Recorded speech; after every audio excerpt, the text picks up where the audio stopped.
Ilalagay nila dun sa kwan kasi mahalo dun sa high profile. Okay, let's begin. My short statement. On March 25, 2017, acting on the strength of the Bureau of Immigration Mission Order Number JHM-20107-025 dated 24 March 2017, operatives of the BI's Fugitive Search Unit, FSU, in close coordination with the Armed Forces of the Philippines and the Philippine National Police, conducted enforcement operations along 28th Street, Bonifacio Global City, Taguig City, resulting in the apprehension of a Kuwaiti citizen, Hussein al-Dafiri. Based on official communications forwarded to the Bureau of Immigration by the United States Federal Bureau of Investigation, FBI, Hussein al-Dafiri, also known as Wars al-Kuwaiti, also known as Abu Muslim al-Kuwaiti, has links to terrorism and is believed to pose a threat to the national security of the Philippines. Likewise, intelligence reports provided by the Armed Forces of the Philippines stated that the subject, Hussein al-Dafiri, is a member of the Islamic State of Iraq and the Levant, ISIL, otherwise known as Islamic State of Iraq and Syria, ISIS. He is believed to have been involved in explosives manufacturing and possibly on operational planning against Kuwait. At the time of the apprehension, Hussein al-Dafiri was in the company of a female, later identified as Rahaf Zina, a Syrian national. Rahaf Zina claimed to be the wife of Hussein al-Dafiri. Both of them were brought to the BI main office for an investigation. The two failed to present an immigration document during the verification. Subsequently, Rahas was brought to the nearest hospital for the immediate medical examination as he claimed that she is pregnant. On March 26, the custody of the two was turned over to the National Bureau of Investigation detention facility for their commitment. I congratulate our immigration officers for the job well done. The successful conduct for this apprehension speaks well of the competence and of the dedication of our immigration personnel.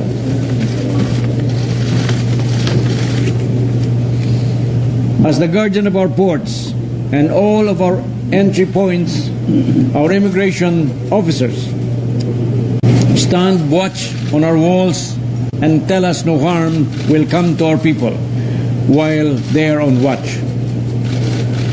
I enjoin all our immigration officers to continue serving dutifully and loyally regardless of their current circumstance or predicament, because they are a valuable component of our government's fight against criminality and in the global war against terror.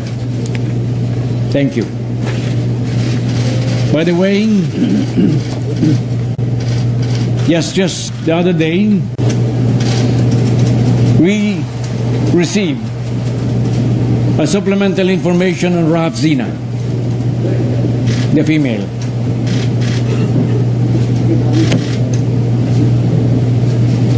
Anent the above reference, based on the confidential information obtained from the Colonel Omar Al-Qadari and Major Hamoud Al-Kabandi, both members of Kuwait's security service. Raf Sina, Syrian national, is identified as the widow of one of the ISIL leaders in Iraq who got killed during combat operation.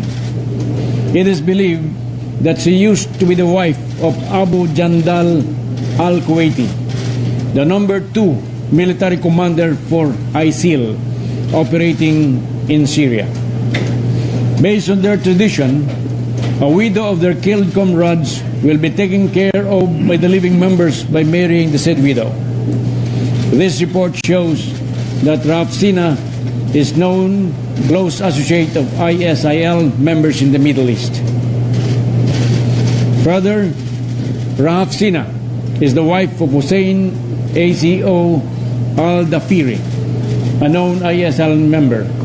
They have been residing for almost 3 months in room 907 of the Deluxe Residences, 28th Street, corner 4th Avenue, Bonifacio, Global City, Taguig. Thank you. Do you have any question? Sir, what particular charges will be taken? Actually, what we have is only violation of our immigration laws, as they were not able to present any immigration documents when they were arrested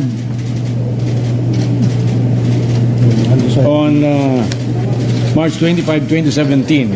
And of course, with respect to the man, Hussein al-Dafiri, she could be classed as undecided or undesirable alien. Sir, and because of that, sir, what would be the next course of action? Will he be deported? There will be a deportation proceedings being conducted, and that would be the effect to deport them from the Philippines. Sir, will it not be dangerous kung pakakawalan na natin sila? Considering the fact that you have received information that they are members of the NCC? Well, actually, much of the information we do not have, but we believe that it is the government of Kuwait who has all the information about this, of these two persons. Yung dalawang suspect na yan, mananatili ba sila sa Pilipinas o ito? Gano'n ba kabilis? Request ng Kuwait government for them to answer charges sa kanila yung lalaki sa Syria. Okay. May I ask the Commissioner Bong Morante of the BI to answer the question? The note verbal was submitted by the Embassy of Kuwait seeking for the deportation of the nationals and Syria. They will be facing charges, answering charges in their own country because they were reportedly planning for a bombing operation. In place, we still do not have any fixed information, but it could be in Kuwait, it could be in the Philippines. There's a possibility that the planning included the Philippines, them being here in the country. So were you able to verify, sir, yung link naman po nila dito sa Pilipinas? Yung possible link po ng dalawa sa Pilipinas? I think it has still under investigation by the intelligence service of the armed forces. Sir, then one more thing, sir. How long will the deportation, gaano po katagal, sir, yung deportation proceedings?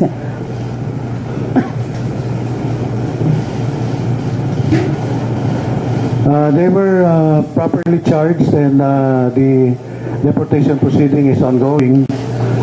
In about a month's time or less than a month, they will be properly deported to the requesting authorities. Secretary John Consulta po from GMA7. Yes, sir.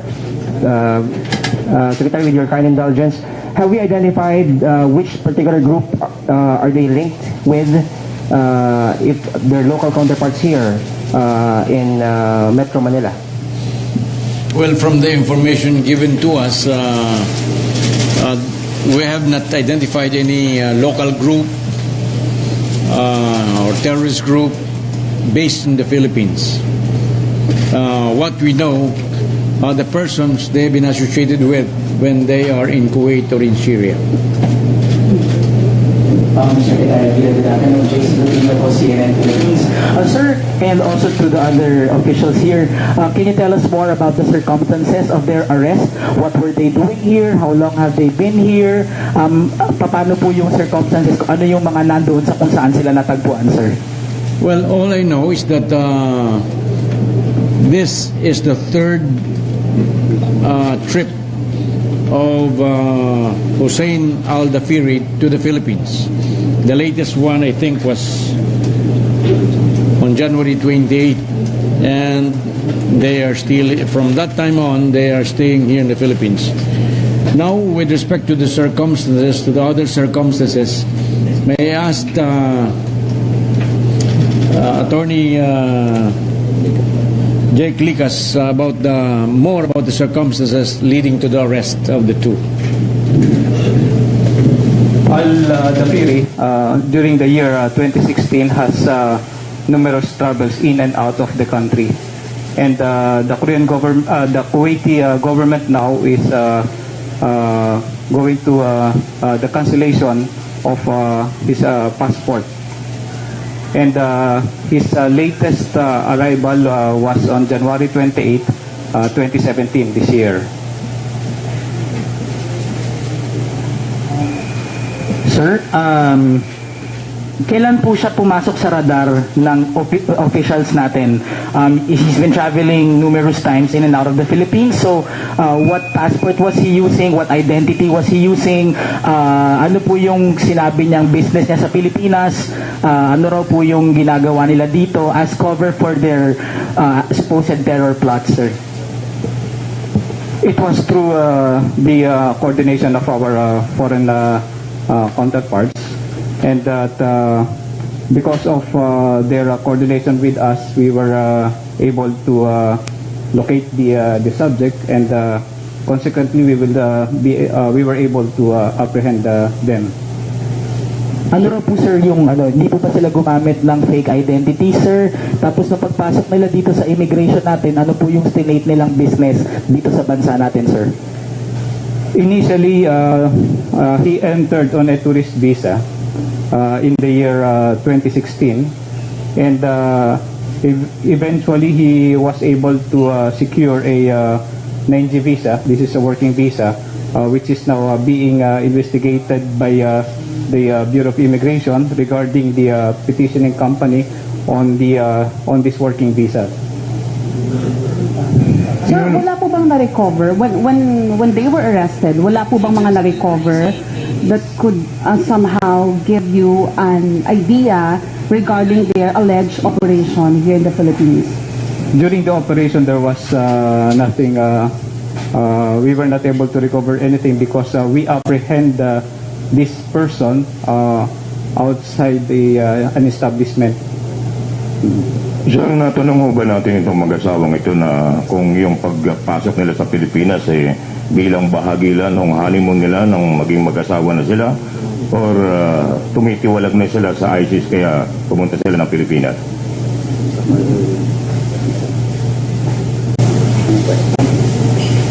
Secretary. Ano bang question?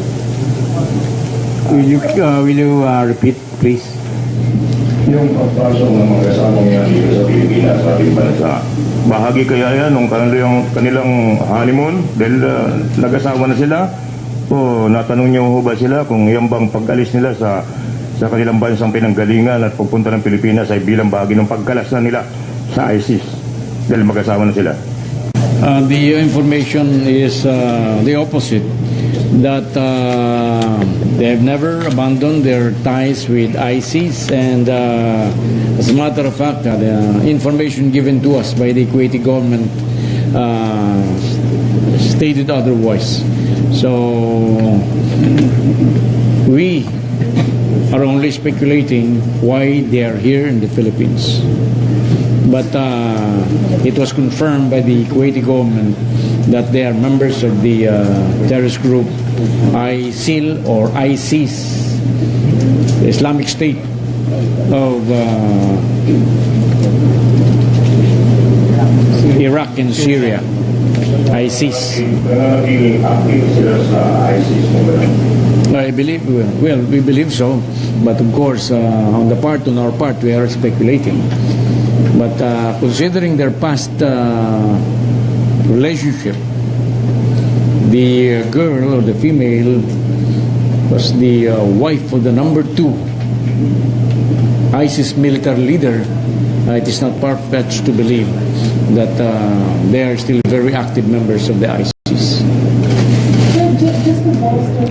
Live from the Justice Department, Justice Secretary Vitaliano Aguirre there presenting 2 suspected members of the terror group ISIS. They were arrested March 25 by Attack, even if it's outside the Philippines po. I believe that it would be our intelligence unit who should be able to answer the question, unless our Bureau of Immigration has some information or facts about this. Secretary, how huge of a success is this in our efforts to combat terrorism, sir? This is not a local terrorist. This is an international terrorist caught here in our soil. How do you perceive this, sir? Well, we will never know. But the fact is, we were able to arrest this kind of persons without any adverse consequences.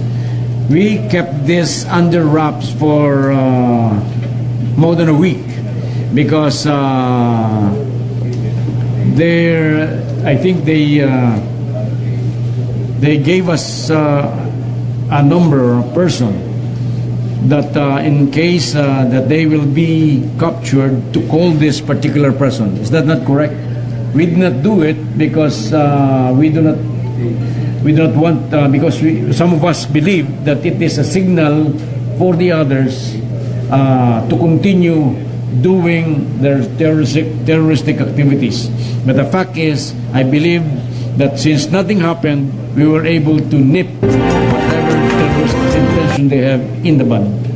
Sir, so are you saying there was a possibility na may iba ka silang kasama dito? You said that you had to keep it under wraps so they couldn't trigger whatever chain reaction it could have triggered.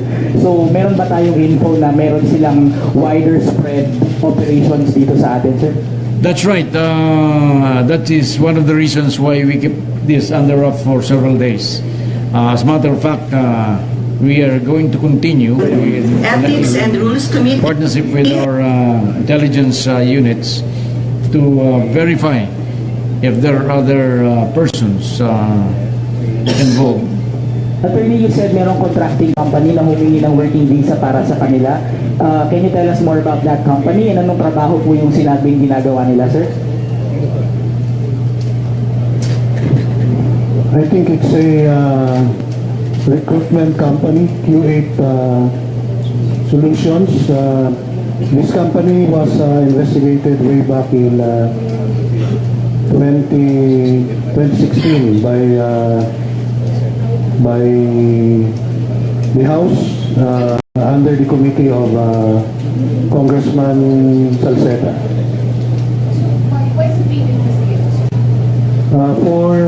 I think for illegal recruitment and fraud. Secretary, given this gargantuan success accomplished by the